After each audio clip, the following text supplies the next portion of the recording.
This is lesson number 3. Today we're going to do that song by Green Day called The Time of Your Life.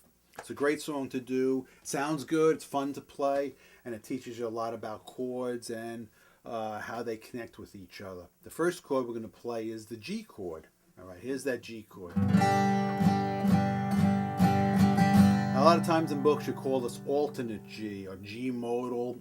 I like to call it the Beatle G chord because the Beatles used this chord quite often in their music way back in the early 1960s, and I think they got a lot of use out of this chord by listening to folk players play.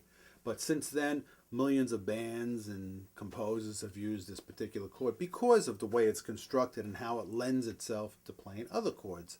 So once again, the Beatle G chord or G chord alternate or modal looks like this. Now if you have the music for this, you could follow along. If you don't have the music, you could probably get a hold of me at fish29@verizon.net and I'll get you a copy of the music for this song. You can play along with the video.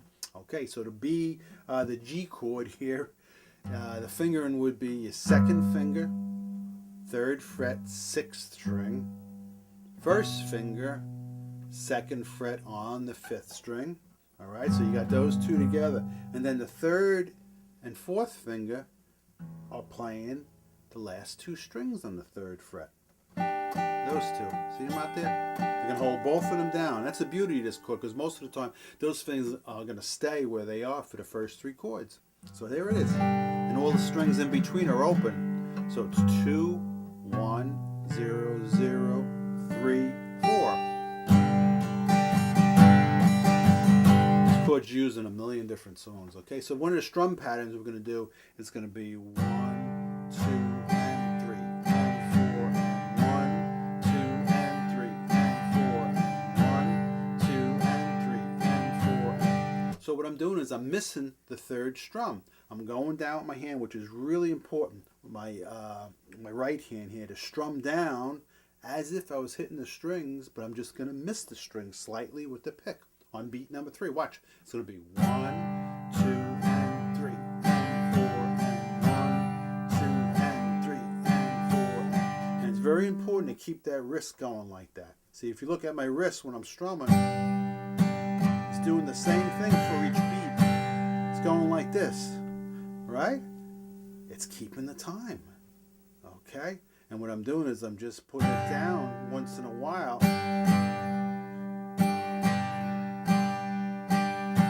Okay, so that's how I keep the beat with that strum pattern with the wrist going. So once again, it's going to be 1, 2, and 3, and 4, and 1, 2, and 3, and 4, and 1, 2, and 3. You speed it up. So slow it down. 2, and 3, 4. And the next chord after the G is going to be C add 9. So I'm going to take my 1st and 2nd finger off and just drop them back 1 string. You see, I just brought them over to the 4th and 5th string in the same frets. All right, so from the G to the C add 9 is pretty easy to do. And the 3rd and 4th finger, they stay where they are. Okay, so that's C add 9. It's a pretty chord. Same strum pattern. 3 and 4. And what I try to do is with the pick is miss now that string I let go of, the 6th string. I try not to hit that with the pick. A lot of times I'll strum all the strings, but my 2nd finger, I'll rest it up slightly against the 6th string. So you hear it's not going to come out. It's a little trick. You don't have to do that. You can try to miss that with the pick, but I find it easy to strum all the strings and just miss, just deaden that 6th string with my finger. 2 and 3 and 4. Now the next chord that goes with this song, I'm going to bring the 2 fingers down again. Wow. That's easy, right?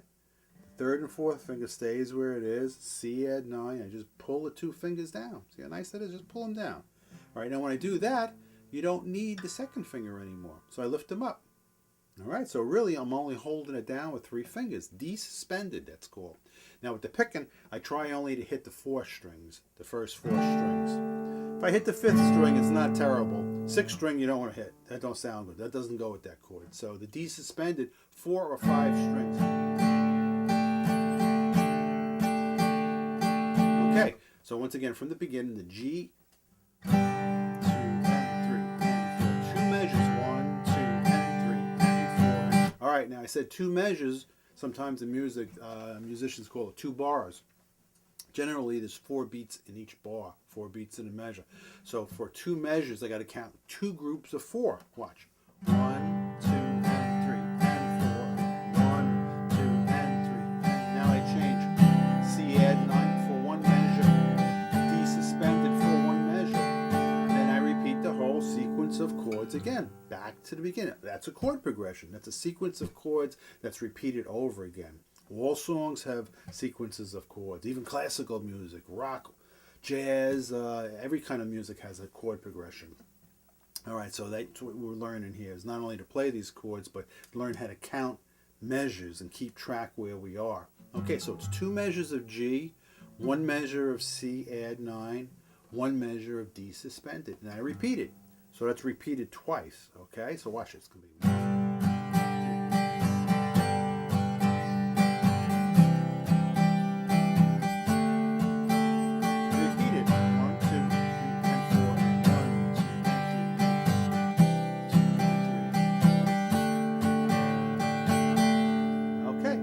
The first part of the song. The song has 3 parts. We're going to look at it as 3 distinct parts. Okay. The next part we're going to go to, it's going to start with an E minor chord. Probably one of the most, simplest chords to play on the guitar. It's only 2 fingers. It's 5th string, 2nd fret. You use the 2nd finger. Then the 3rd finger goes right behind that 2nd finger on the 4th string. Both of them are in the 2nd fret. Okay. Just those 2 fingers, and it's important that you use the 2nd and 3rd finger. I see people using the 1st and 2nd. It's not a good idea to use the 1st and 2nd. Occasionally, it might be a little easy to get to another chord if you use the 1st and 2nd, but using the 2nd and 3rd finger is good, because then you have 2 fingers over here, the 1st finger and pinky, to do some alterations to the chord if you have to. And you will see alterations to an E chord. So if you're using these 2 fingers, you're going to be stuck. Okay, so try to use the 2nd and 3rd finger. Same picking pattern. Same strumming pattern. 1, 2, and 3, and 4. 1, 2, and 3, and 4. Okay, so that's your E minor chord. 1 measure for E minor. The next chord is going to be D. Okay, 1st finger, 3rd string. Again, 2nd fret. My 2nd finger goes to the 1st string on the 2nd fret. Then the 3rd finger goes between them on the 2nd string. Alright, now that chord, the D chord, I try to play 4 or 5 strings also when I'm strumming. 1, 2, and 3, and 4. Alright, so the first chord of the second half of the song is E minor. 1, 2, and 3, and 4. D, 2, and 3, and 4. Alright, now this is going to be a little bit of a challenge for you to play E minor to D. Alright, for beginners. The best advice I can give is a couple things. First of all, when you're playing E minor, make sure you use these 2 fingers, 2nd and 3rd finger. Now, when you go to the D chord, always try to put the 1st finger down first for the D chord. Sometimes people try to put the 2nd or 3rd finger down and the 1st finger goes last. That doesn't work. You're much, much better off you going to the 1st finger. If the 1st finger lands where you should be on the 3rd string, the 2nd and 3rd finger they don't have many other places they can go, so they're going to be right where they should be going if you put your 1st finger here. But if you put the other fingers there, the 1st finger is going to be out in space somewhere. It's not going to work well. So try that. When you go from E minor, focus on going to that 1st finger. A lot of students, what they do is they put the 1st finger down from E minor to the 1st finger and keep strumming, then back to E minor. Just the 1st finger.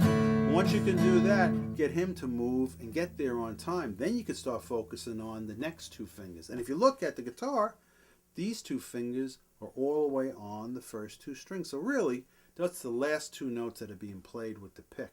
So the 1st finger is played first. Okay, so you do have a little bit more time to get these guys down.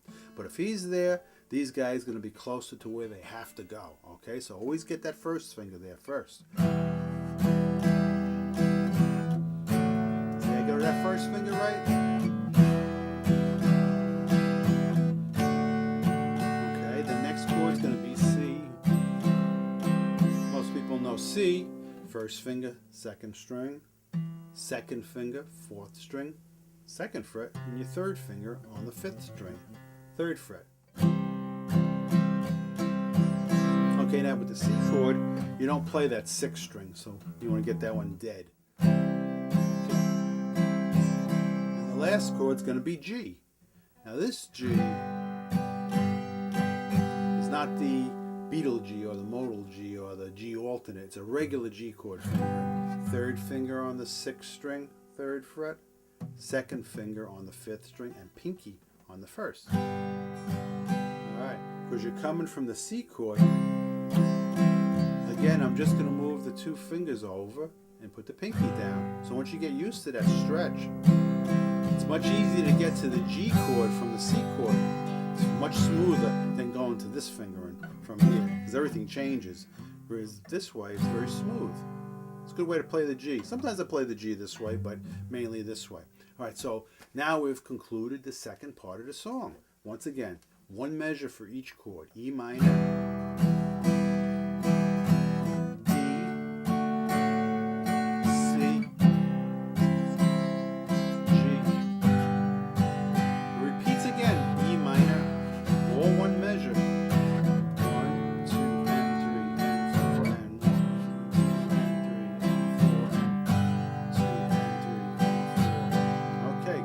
Now we're going to the last part of the song. Again, we're going back to E minor. Now the last chord I played was the G. Now watch this. When I go to the E minor, again, the reason why you want to use this finger and these 3 fingers. When you go to E minor, I'm just going to take my 3rd finger off and put him behind my 2nd finger on the 4th string. Take my pinky off. 2nd finger never moves. So G to E minor. Once you get used to it, it's a real easy chord change to make, because you're just really moving 1 finger and taking 1 finger off. So this 3rd part of the song is going to be 1 measure of E minor. Now we're going to go to G. So you reverse it. Back to E minor. Back to G. The 3rd time we're going to do E minor to the D again. To the G. Now you see I went back to the Beatle G. You can go back to the regular G or the Beatle G, but eventually when your song starts over again, you're going to have to go back to the Beatle G, because you can't get to the C add 9 or D suspended unless you use the Beatle G. Okay, that's the importance of using this fingering. Okay, if you use the regular G to get to that C add 9, would really be a pain in the neck, and it wouldn't sound as good either.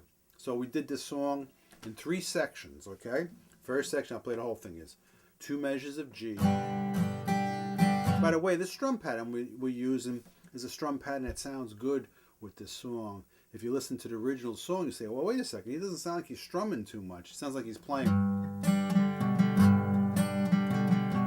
Sounds like he's playing single notes with the pick, and that's what he's doing. But after you've been playing the song, you've been playing the guitar for a while, you can try doing that picking pattern, because it's a little tricky. I wouldn't suggest doing that in the beginning. I would just play these chords with that strum pattern, have a ball with it, okay? So once again, the whole song from the beginning, 2 measures of G, 1 measure C add 9, 1 measure D suspended, repeat it.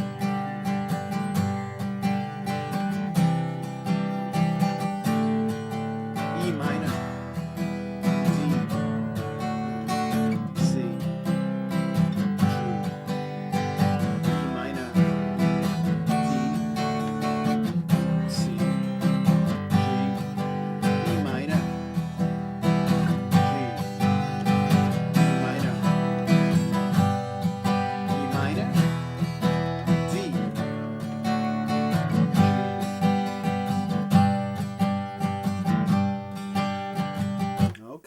So that's the song, Time of Your Life. We went over the chord progression, how to strum it, the different fingerings for the chords. Now you just got to go home and practice it. Play along with this video, and you should be able to get it. Okay? See you next time.